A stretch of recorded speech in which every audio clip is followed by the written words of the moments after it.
Hello and welcome to Season Moments. This is Mayor Walter James. I'm joined here with Miss Joyce Nash, and she's going to share with us a little bit today about her upbringing, providing some oral history to educate our community about her experiences. So Miss Nash, it's so great to have you here with us this morning. It's good to be here. So just tell us a little bit about yourself. We're here at Emerson House in Bladensburg. My starting point for my campaign for mayor, and I just love the individuals here. Miss Joyce is, Miss Nash is definitely one of my favorites. So I asked her to join us this morning to share with some. So Miss Nash, tell us a little bit about yourself. Well, I came from Montgomery, Alabama, and I was born in 1941, so I'm a little younger than Dr. King, Yeah, okay. so I know a lot about him. And we lived on the same street in Montgomery, Alabama. I lived in the 400 block, and he lived in the 300 block above me. But I was going to school at Alabama State, which is down the street from where I lived. Alabama State College. When I first started, it was State Teachers College, but they changed. Now it's Alabama State University. But I went there for 2 years and got an associate's degree. But during the time I was there, Dr. King, he used to come over to the school a lot, and we would ask him to make speeches and things, and everybody would try to get out of class to go to his speeches, which I guess wasn't really a good idea, but it was good to get his information too. So we enjoyed that. So I enjoyed, Montgomery it's the South, but it was kind of, upscale because we had a lot of colleges there. So we got a chance to get a lot of information. And we worked very hard there to get integration, because when I was there it was all segregated. But we worked very hard, and we used to march and do everything, sit-in and everything. I was right down there with them. When you look at our community today and how we interact with each other, can you kind of tell us the difference you see today versus when you were growing up in Alabama? Well, the people were just different, especially down there. Because I was thinking, I said, with our president now, having a nice black president, I said the things that he has to go through would have never gone on when I was coming up, because people like Martin Luther King and all those people would have gotten together and tried to make a lot of changes, But I see the people here don't really do anything to try and help him with the Republicans, because I think the Republicans are so hard on him. And I just can't take it all the time, but it's nothing I can do about it personally. I would like to go down to college and march and do everything like I used to do. But what I hear you saying, it really takes that sense of community, us coming together. And I even see that myself sometimes. It's like we don't have that backing or support from the community all the time when we're trying to move forward and make things better for all people. That's right. Not just for blacks, but for everybody. Because we have a lot of poor whites that need attention to. So it's just, loving people. And that's what I see about President Obama. He loved people. Generally, just people, not just black people. He loved all people. So he tries to make changes, but he doesn't get any help. So, things are just so different from when I was coming up. Because we would have done a lot. Exactly. And that's that message we really need to preach, that we need to get involved and really get out there and support the individuals we see that are really making a huge difference in our community. So, what message would you have for young people today? Because sometimes I talk to a lot of young people, and I feel sometimes they take for granted where they are today and don't really sometimes appreciate the sacrifices that were made by a lot of our seasoned citizens and our elders in the community. Can you kind of speak to that a little bit, a message you would want to give to those young people? The people here, they don't try to make changes, the younger people. They don't understand because they haven't seen the things that we've gone through. Well, you didn't, because you're much younger than I am, but that I went through. And even then, we tried to make changes.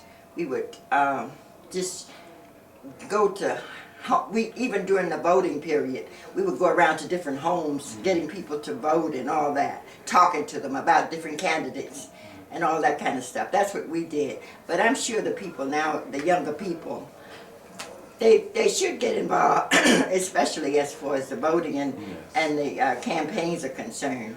They should get involved to change things, because that's the only way you can change things is to get involved.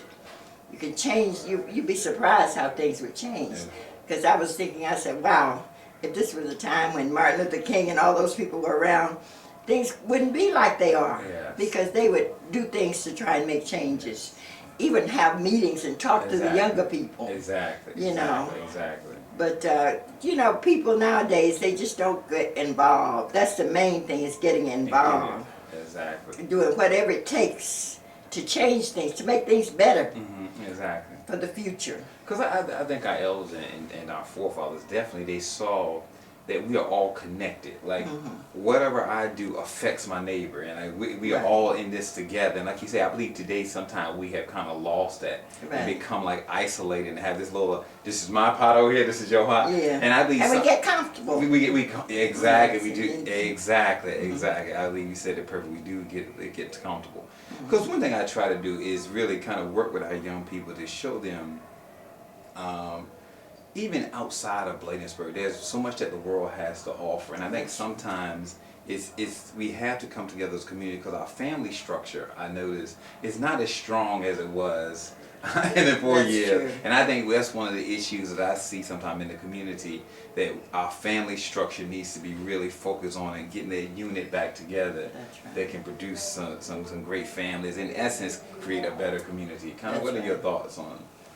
Because everybody now is so modern, and you know, couples don't even think they have to get married in order to start families, and that's the wrong idea. You're supposed to have a mother and a father. That's marriage. That's the way I look at it. So you know, you have to get back to they call that old-fashioned. They say you have to live with the person a while to see what kind of people they are. But that's not necessary. You got to do the right thing for your family, your children that you're going to bring along. That's one thing we have to think about, is the families. Exactly. The families are not like they used to be. Because when I was coming up, everybody had a mother and a father that was married. And what I hear you saying is, even though laws have changed and things may be legal, it's not the best thing. And I think what you're saying, this is the best thing for our community to see us really flourish and grow. That's right. And I definitely understand, and definitely agree with that point as well. And your parents really care about you. Nobody care about you like your parents. Yes. They make sure you get to school and get your right food and you know, the right clothing and all of that. Nobody else is going to do that. You're right. So you have to be able to do that for your children. Bringing your children up that's a big responsibility. And I wish more of us would, more younger people would take that responsibility.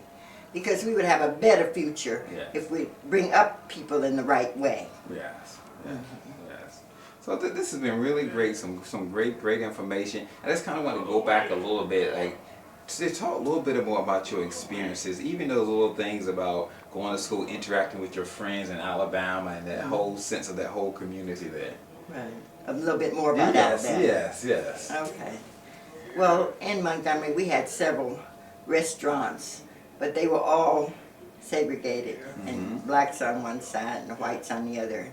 But when we were coming up in college, we decided we were not gonna sit over there where it stated for blacks. We were gonna go over there where they had for whites. We would just go over there just for the hell of it. We would go over there and sit, and one time somebody came and told us, y'all better move, because I think they're gonna have somebody coming in here to arrest you. We said, we don't care. There you go. That's how change happens. Right. We don't care. But we used to do that all the time. We had several, you know, the big places, big department stores, and they had the restaurants out front. We used to do that and sit in. But a few times they did have some arrests there. I managed not to ever get arrested. I didn't really want to get arrested. I would say I didn't care, but I really didn't ever want to get arrested. Even in school, once we were, I don't know what we were doing. We were marching, and the cops came out there and started, said, y'all got to stop that. You know how they yell at So we decided to keep on. So they brought a big wagon to start throwing kids in there. you know, so the teacher came out of the gym. She was in the gym. She said, "Don't let them throw all y'all in there. Make them get another paddy wagon." So they grabbed Miss Underwood and threw her in there. Wow. Oh my goodness, it was a mess. And then somebody called Dr. Underwood. That was her husband. And he came down there and they threw him in there. I said, it was a mess down there. We went through a lot. But somehow God took care of us. He took care of us. One of my friends did get arrested and he was expelled. But he went to Chicago. No, it was a college in California. Took him in and gave him a free education. And now he's a principal in Chicago. He's been doing very well. Okay. Yeah. But we went through a lot down there. And I guess because we were young, we were not afraid. Exactly. And one thing you did mention about God, I think that's really important. Oh yeah, you got to know. Yes, that's you got a big spirit behind you doing all that stuff. Yes. That's right. You don't be afraid of any. You don't be afraid. Yes. You just, because what can they do? Exactly. They're not going to kill you. Exactly. They might have killed us. They did kill us. Exactly. They were mean. It was a lot of. They had Ku Klux Klan and everything down there. But we came up in the church and we knew about God, so we had a lot of faith in God during that time. We really did. And we believed He was going to take care of us, and He did. He did. Most of us, He took care of everybody in His way. But we had faith in God, because that's what our parents preached. And we used to go to church every Sunday. Every Sunday, yes.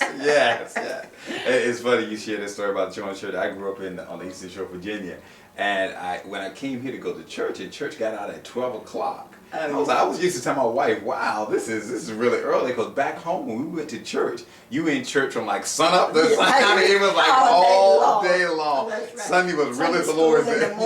And then you stayed for service. And then you got an afternoon service. You stayed all day. But you learned a lot about God, and God took care of us. That's what we have to do now. Have more faith in God.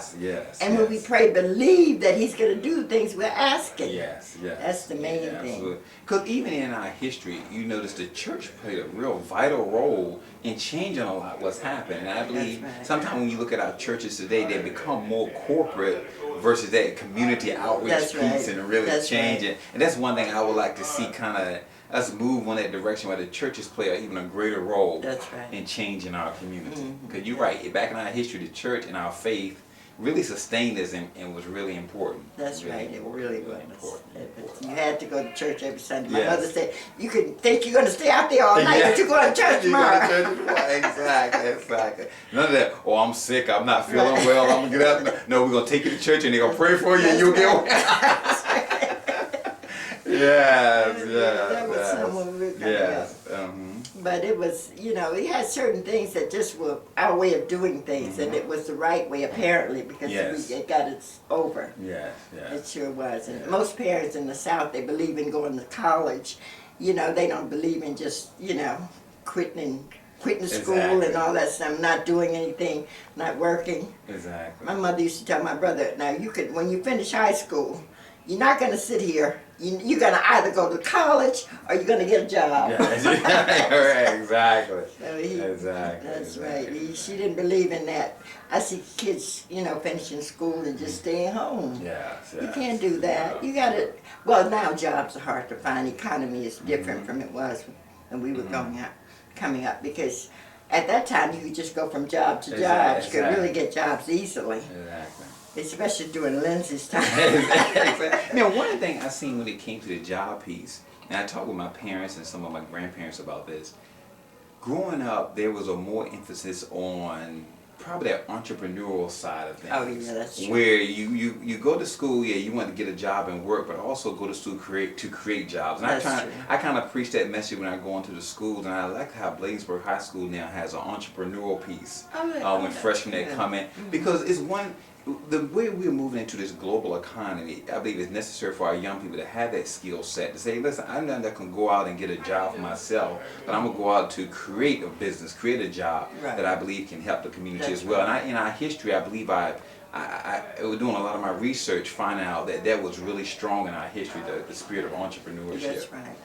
And then at that time, they knew people that were good in business, Yes. and they would try to help them Yes. to go in business and stay in business and help other people get a job. Yes, yes. And that's very important too. Yes. And if you know somebody that has a business, when I was coming up, it was just maybe a store on the corner or something like that.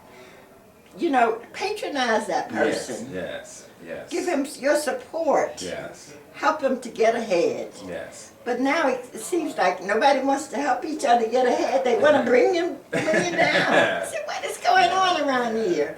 It's terrible. We really need to have meetings and teach the kids more about Yes, yes. this kind of stuff. You would be good at that. Oh, yeah. I know you have other things to do, but just to tell them, I don't think they really know. Yes. They don't, because a lot of, like you said, the homes are so Yes, messed up. yes. They don't have the parents Exactly, to teach them this stuff. exactly. And like you say, sometimes they just don't know they're doing what they saw Mama do, the grandmother. This That's is like right. a generational type That's thing. right. And I always say it in the community. You know, we talk about the home and the families, and people look at me when I say this. Well, I say we have no single parents in Bladensburg. They're like, what? Because I have that African philosophy where it's a community. Right. So if I know there's a mom that doesn't have a father in the house, I believe it's my responsibility to kind of step in and kind of fill that role That to is help so develop it. nice. Yeah, you know, yes. you don't see a lot of Yes. that. And that is what happened when we were coming up. Yeah. Because there were a few single mothers, but they got the help. Yes, yes. They got the help. Because even my mother and father separated with me and my brother before we got grown. And my uncles and everybody Yes. just came in. Yes. We got to help Sadie because she doesn't have a husband. Yeah, yes. You know, her husband left her. Yeah. Because, I mean, that whole philosophy, I am because we are. That's right. And they work together they to work try to help each other. Yes, yes. Yeah, yes, especially families. Yes. You know. Yes. You know, I had uncles I felt like was my father. I could go to him just like Yes, what I'm going yes, to my father. yes. You know, and that happened back in the day, but it doesn't seem to happen so much now. But this is how it starts. We start talking about it, having that conversation, and maybe we can start that change and see that change in our community. Right, that's true. So, thank you so much, Miss Nash. Is there I anything enjoyed it. else you want to share with us before we close? I just want to get started in trying to help the younger people Yes. do something, like I said, have meetings or something to help, especially in D.C., not just in D.C., in Maryland, some parts of Maryland too, to talk to the kids with all the kids with all these guns and, you know, killing each other. That just breaks me up. Yeah. Yes. You know, Yes. and it has to be because they don't know any better. Yes. They didn't get the right upbringing, Yes, you're absolutely right. and it's terrible. I hate to hear of all of that. Hate to see it, and we know it's a lot of it. Yes. Yes. It's a lot of it, especially in D.C., but in Maryland too, Yes. Yes. and all over really. Right. Young people just don't have the training they should have. Yes. You know, they're not dedicated. Yes. But thank you so much. We appreciate your wisdom and sharing this information with us. And as I always say, and even when I speak before groups, I always give thanks to the seniors and our senior citizens there. Because if it not been for what y'all had gone through and the struggles and sacrifices that you have made, I wouldn't be here today as the mayor of Bladensburg. Right. So I'm just truly thankful for what you have done and many of our parents and grandparents and forefathers and ancestors. So thank you so much for joining us this morning. I enjoyed it. It was so wonderful. And I love you and God bless you. Love you too. God bless you. All right. Let me get up before you change the camera because that takes so long to get up. Okay, no problem. No, I was saying, no, you could move the camera before. Guys.